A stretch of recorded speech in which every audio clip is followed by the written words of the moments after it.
É um pouco triste saber que não vamos mais receber nossa dose semanal de aura todo sábado, mas realmente não posso reclamar, considerando a temporada incrível que tivemos, desde cada batalha épica até as cenas emocionantes e momentos cômicos ocasionais. Foi realmente uma experiência acompanhar isso toda semana. Infelizmente, está chegando ao fim, então só quero agradecer por me permitirem compartilhar parte disso com vocês. Foi muito legal ver o quanto todos vocês amaram aprender mais sobre a história. Agora, o episódio final muda bastante coisa e, na verdade, tem tanto conteúdo cortado que dá para fazer 2 vídeos. Então, embora o anime possa ter terminado por enquanto, vocês ainda podem aproveitar um pouco mais de solo leveling com mais um vídeo meu. É um conteúdo exclusivo da novel, encerrando a Ilha de Jeju com um desfecho surpreendentemente emocionante. Hoje, vamos focar nos detalhes que ficaram de fora das cenas que vimos. Na próxima semana, finalizaremos a temporada com isso. Então, por agora, aqui está exatamente como o Sung salvou a Cha, como ele deu um jeitinho para chegar ao nível 100 limpando a ilha sozinho, e como se colocou em posição de ser cobiçado por todos os países do mundo, abrindo os capítulos 104 a 110 do manga e os capítulos 121 a 133 da novel. Vamos começar logo após a luta contra o Baran, onde o Sung acabou de ganhar 2 níveis por derrotá-lo, e sua prioridade seguinte era salvar a caçadora que estava morrendo bem na sua frente. Por mais que ele quisesse comemorar, não havia tempo. A vitalidade da Cha estava se deteriorando rapidamente. Não houve uma cena onde ele tentasse usar o Elixir da Vida para salvá-la, mas o que ele fez foi considerar todas as opções possíveis disponíveis naquele momento. Pensou em se teletransportar com a Cha, ou voar com ela no Kaizel, mas ambas as opções levariam tempo demais. Ele até considerou buscar um curandeiro de outra guilda, mas as chances de encontrar alguém habilidoso o suficiente eram muito baixas. Isso levou à solução que vimos no anime, que, naquele momento, nem o próprio Sung tinha certeza se funcionaria. Primeiro, ele pediu para o cinegrafista desligar a câmera. Diferente do que foi mostrado no anime, essa decisão foi mais difícil. Isso porque, para o cinegrafista, não era uma decisão que ele podia tomar de forma tão simples. Sim, o Sung era seu salvador e ele se sentia em dívida com ele, mas desligar a câmera era o mesmo que cortar a transmissão para todos os cidadãos do país. Sabendo o que seria perdido se ele fizesse isso, o cinegrafista hesitou, e foi algo visivelmente notável. Por isso, o Sung acabou tirando essa escolha das mãos dele, e ele então prosseguiu com a ameaça que vimos no anime.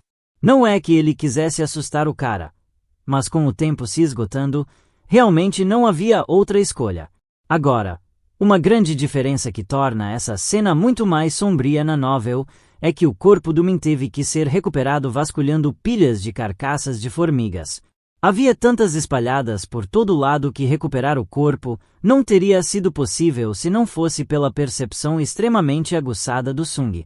Na verdade, quando o Sung conseguiu localizar exatamente onde ele estava debaixo de todas aquelas formigas, só o Beck entendeu o quão impressionante aquilo foi, já que a emissão de energia mágica entre humanos e monstros era minimamente diferente. A capacidade do Sung de distinguir a aura restante do Min deveria ser impossível, especialmente porque ela já estava se dissipando. O fato de que ele conseguiu ver aquilo de qualquer maneira, bom, foi algo que nem os olhos da fera do Beck conseguiriam fazer. A percepção do Sung agora era mais refinada do que os traços especializados do Beck, criados justamente para situações como essa. De qualquer forma, o corpo destroçado do Min não era algo que um amigo próximo como o Beck queria ver, mas ele sabia, no fundo, que precisava presenciar o que estava prestes a acontecer. Naturalmente, o Sung pensou na extração de sombra no momento em que teve a confirmação da morte do Min, mas persegui-la nunca foi algo que ele realmente desejou. Veja bem, ele se recusava a transformar uma alma inocente em um de seus soldados mortos-vivos. Não importava o quão poderoso alguém fosse, profanar um herói daquela maneira era um nível ao qual o Sung sabia que nunca desceria.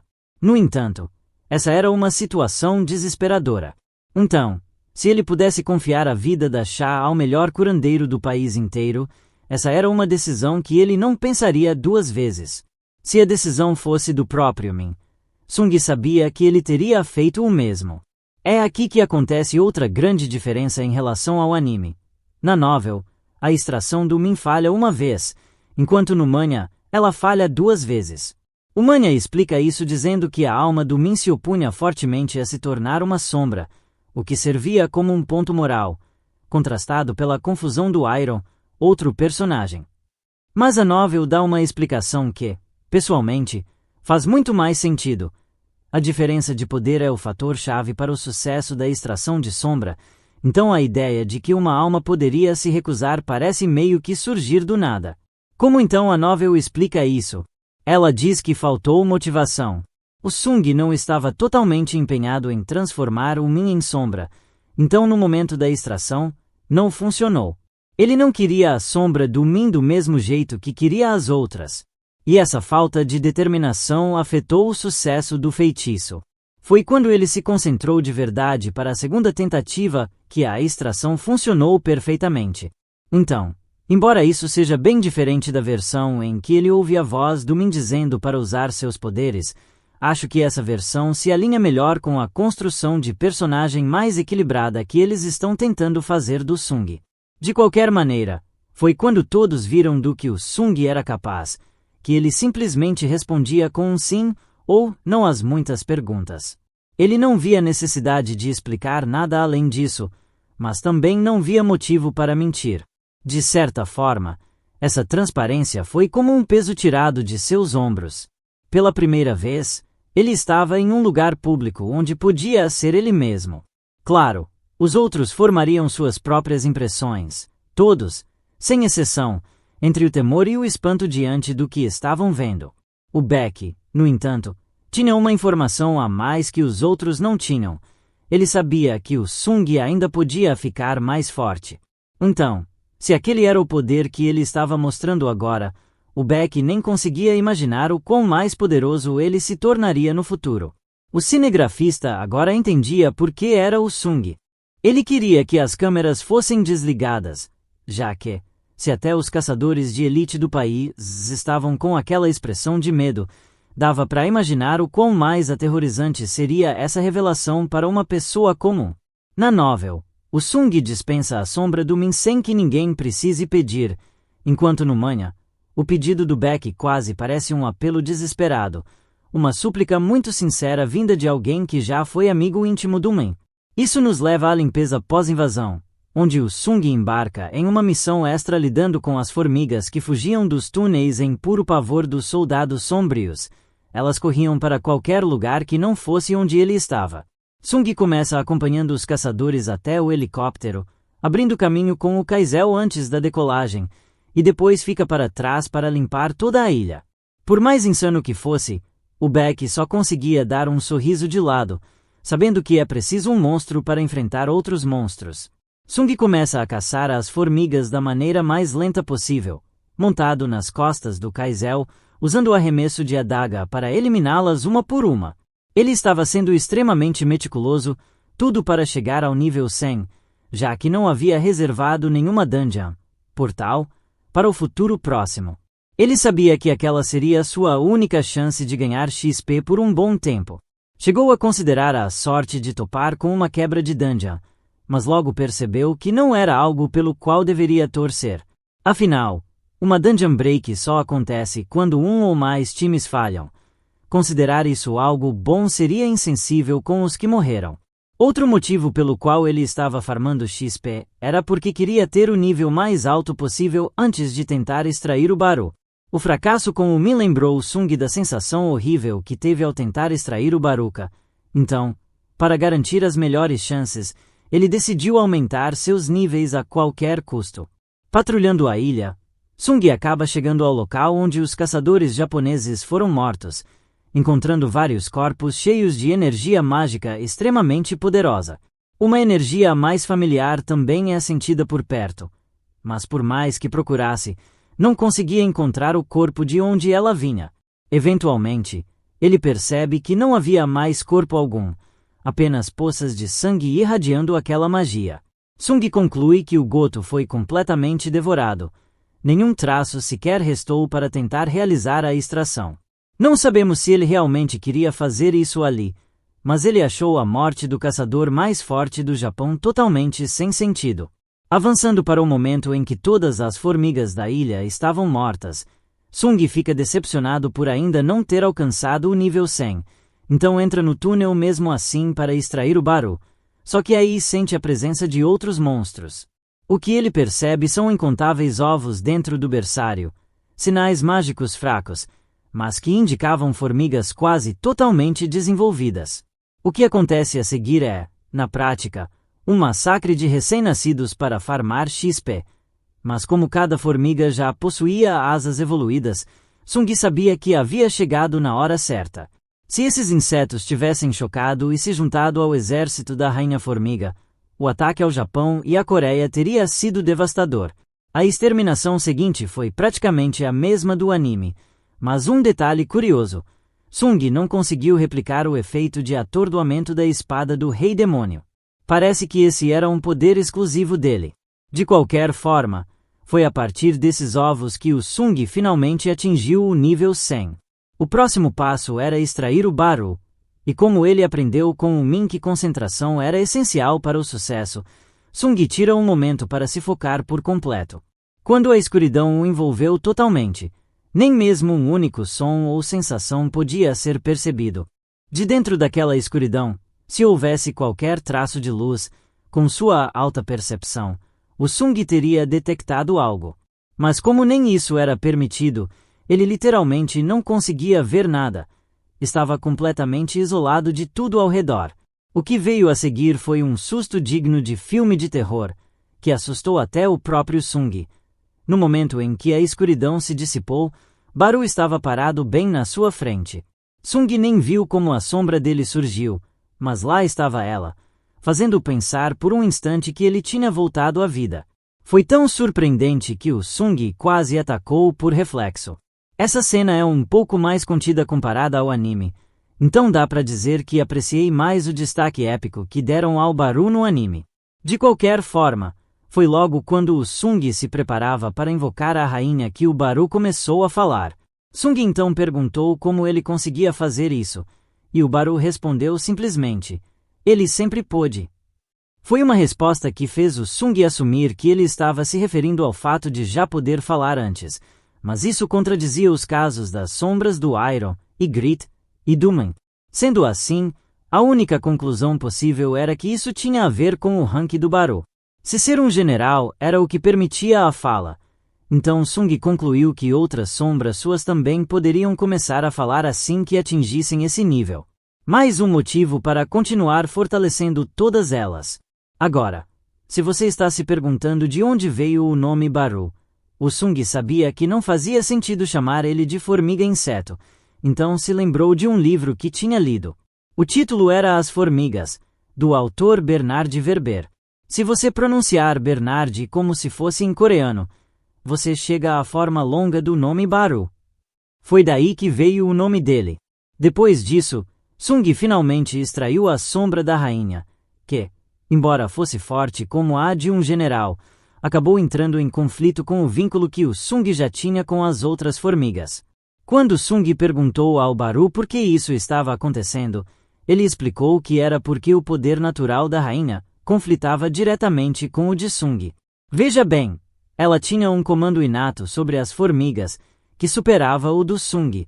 Então, enquanto ela estivesse viva, qualquer ordem dada por ele às formigas teria que passar por ela primeiro. Era algo trabalhoso demais, então ele decidiu dispensá-la.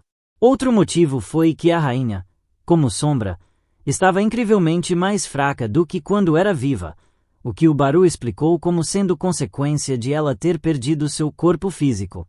Como a maior parte da energia mágica dela era usada para a reprodução, e ela não podia mais reproduzir, então perdeu quase toda a sua energia mágica.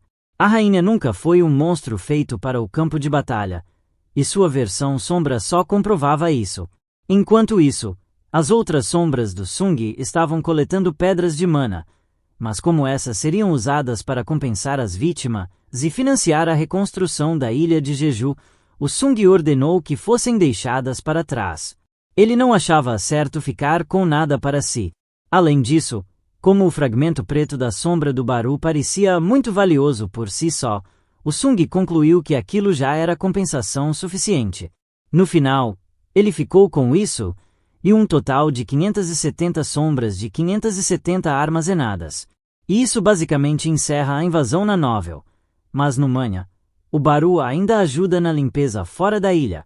Ele revela que as formigas não conseguiam mais lutar em conjunto, tornando-se uma força totalmente desorganizada, como se fossem pragas. O pedido do Sung então não foi apenas para reduzir os números, mas sim para eliminar todas elas. E sim, o Baru ajudou o máximo que pôde, embora a subjugação completa. O esforço durou no total 2 dias. Os membros das 5 principais guildas foram distribuídos ao longo da costa, capturando todas as formigas que conseguiam. As formigas, como vimos, também estavam na costa da China, o que, devido à sua chegada imprevisível, fez com que a força de defesa chinesa ficasse acordada por 2 dias seguidos. É nesse momento que conhecemos o caçador de nível nacional, que Go Gan-hye sempre dizia estar no mesmo nível que ele, e logo fica claro por que não estava. Para a equipe coreana que tinha partido antes do Sung, quando eles finalmente voltaram para casa, o presidente Go já estava lá esperando por eles. A última coisa que ele tinha ouvido era sobre o estado crítico da Shai, então ele imediatamente reuniu 2 curandeiros de rank A e os deixou em alerta. Mas o que esses curandeiros encontraram? Foi absolutamente nada. No fim, seus esforços nem foram necessários. Pelo que eles puderam perceber, quem quer que a tivesse curado antes deles, a deixou completamente restaurada. Por um breve momento, a Sha acordou, apenas para fazer uma pergunta simples. O Sugi apareceu. Ela claramente reconheceu o cheiro dele nela, e por isso queria confirmar se aquilo que sentiu enquanto estava inconsciente era um sonho ou não. Assim que a equipe confirmou que foi o Sung quem a salvou, a Sha voltou a dormir imediatamente. Agora entramos no pós-raid no Japão, onde a perda de 10 caçadores Rank S deixou o Matsumoto em colapso. Lembre-se, os 20 caçadores de elite foram enviados para a ilha Jeju na novel, e apenas metade voltou. Se os caçadores coreanos tivessem sido mortos junto com os japoneses, ainda haveria uma chance da situação ser remediada. Mas como eles sobreviveram, o que estava acontecendo agora só podia ser descrito como um desastre. A única coisa em que Matsumoto conseguia pensar era na conversa que teve antes da raid. Go-Oto tinha alertado sobre uma possível falha no plano, sugerindo ajustes, mas Matsumoto escolheu ignorar esse conselho. Agora, ele não conseguia parar de se perguntar por que fez isso.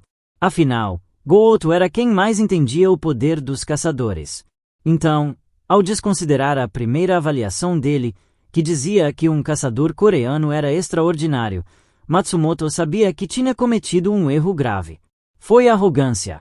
E isso custou caro. Se tivessem analisado os poderes do Sung adequadamente desde o início, Japão e Coreia teriam cooperado de forma honesta desde o começo. Dói saber que tudo isso poderia ter sido evitado. Foi então que Matsumoto decidiu qual seria a única forma de tentar consertar as coisas. Recrutar o Sung. Se havia alguém capaz de revitalizar a Associação de Caçadores do Japão, esse alguém era ele. Ele só precisava encontrar a melhor forma de fazer isso acontecer. Depois disso, o foco da história vai para alguns eventos paralelos envolvendo os americanos, conteúdo que com certeza veremos na 3ª temporada do anime. Pulando essa parte, encontramos várias cenas exclusivas da novel que encerram o arco da Ilha Jeju, amarrando as pontas soltas de forma emocionante. Pessoalmente, não esperava que a história fosse continuar tanto depois disso, mas ela continua. Agora temos a missão da Guilda dos Cavaleiros na Ilha Jeju.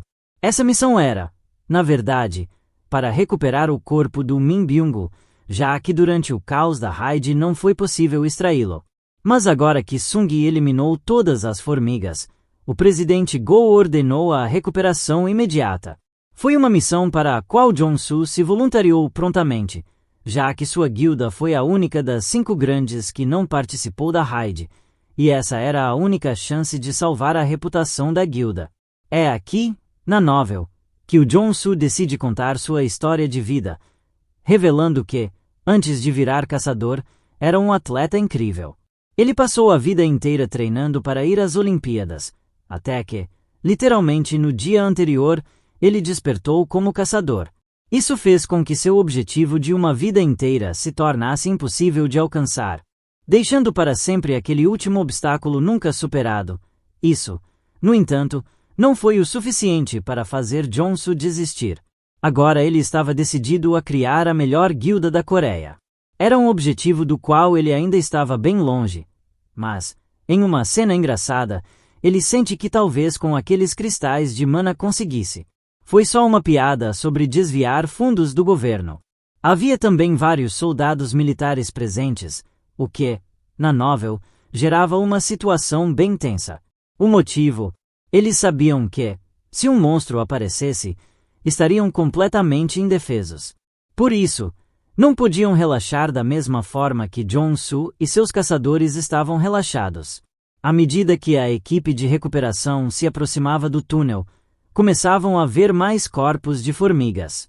Eventualmente, passaram a ver verdadeiras montanhas de formigas mortas, cada uma dizendo muito sobre o poder do Sung. Como caçadores que participaram da raid anterior, eles sabiam como era difícil matar só uma formiga. Então, só podiam se perguntar como o Sung conseguiu matar todas aquelas sozinho. Parte do motivo pelo qual a presença de uma pessoa na ilha foi tão inesperada era porque a notícia da limpeza da ilha deveria ser segredo absoluto. Havia a chance de algumas empresas tentarem se aproveitar da situação para pegar os cristais mágicos, caso soubessem. Por isso, o presidente Go tomou medidas para evitar isso.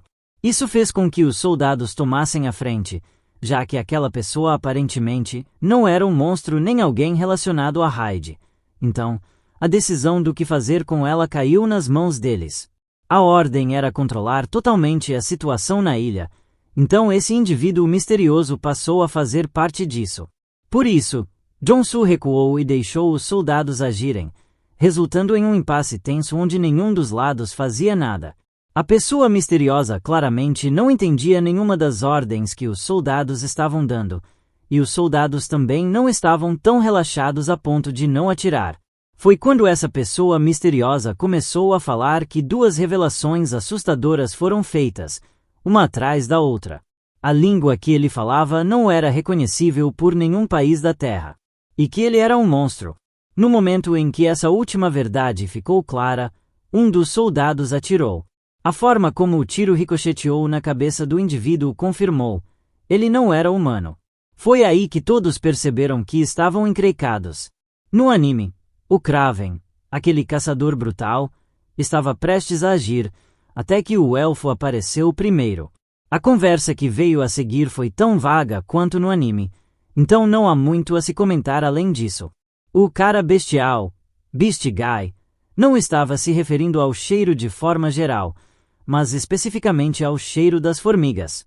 A mulher que ele achava que seria afetada por isso, seria por ver os corpos destroçados das formigas, e não por causa de algum fedor.